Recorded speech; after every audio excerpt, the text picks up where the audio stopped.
ایک دفعہ حضرت عمر فاروق رضی اللہ تعالیٰ عنہ کے دور میں ایک شخص آپ سے ملنے کے لیے مدینے کو چلا، تو جب مدینہ کے پاس پہنچا تو آدھی رات کا وقت ہو چکا تھا، ساتھ میں اس کے حاملہ بیوی بھی تھی۔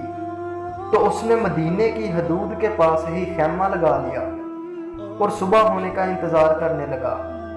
بیوی کا وقت قریب تھا تو وہ درد سے کراہنے لگی تھی۔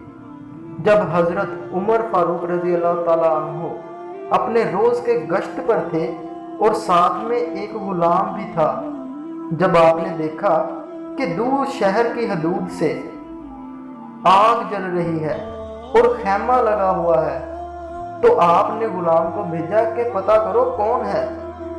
جب پوچھا تو اس نے ڈانٹ دیا کہ تمہیں کیوں بتاؤں۔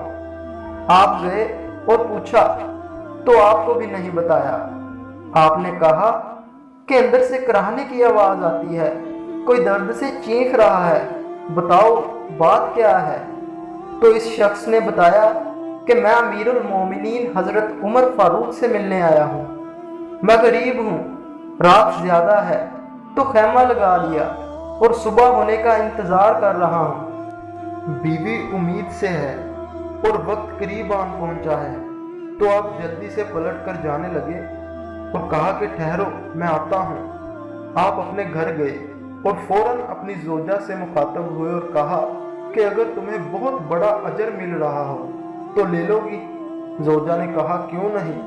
آپ نے کہا چلو میرے ساتھ، دوست کی بیوی حاملہ ہے، وقت قریب آن پہنچا ہے، چلو اور جو سامان پکڑنا ہے ساتھ لے لو۔ آپ کی بیوی نے گھی اور دانے پکڑ لیے اور آپ کو لکڑیاں پکڑنے کا کہا۔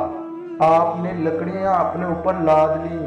سبحان اللہ، یہ کوئی کونسلر، ناظم یا MLA نہیں، یہ اس کا ذکر ہو رہا ہے جو کہ 22 لاکھ مربع میل کا بادشاہ ہے، جس کا نام عمر فاروق اعظم ہے۔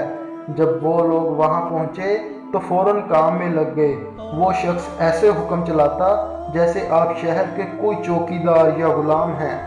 کبھی پانی مانگتا تو آپ دوڑے دوڑے پانی دیتے، کبھی پریشانی میں پوچھتا کہ تیری بیوی کو یہ کام آتا بھی ہے، تو آپ جواب دیتے، جبکہ اس کو کیا پتا تھا کہ امیر المومنین حضرت عمر فاروق خود ہیں۔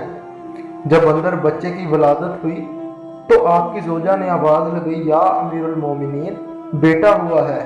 یا امیر المومنین کی صدا سن کر اس شخص کے تو جیسے پاؤں تلے سے زمین ہی نکل گئی اور بے اختیار پوچھنے لگا، کیا آپ ہی عمر فاروق امیر المومنین ہیں؟ آپ عمر ہیں، وہی جس کے نام سے کیسر و کسرا کانپتے ہیں؟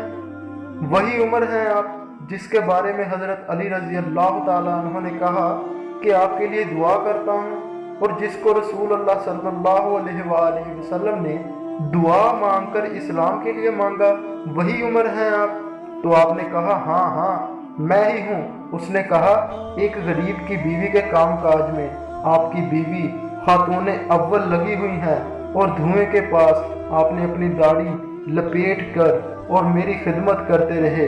تو سیدنا عمر رو پڑے اور اس بدو کو گلے لگا لیا اور کہا، تجھے پتہ نہیں تو کہاں آیا ہے؟ یہ مدینہ ہے، میرے آقا کا مدینہ، یہاں امیروں کے نہیں غریبوں کے استقبال ہوتے ہیں، غریبوں کو عزتیں ملتی ہیں، مزدور اور یتیم بھی سر اٹھا کر چلتے ہیں۔ سبحان اللہ۔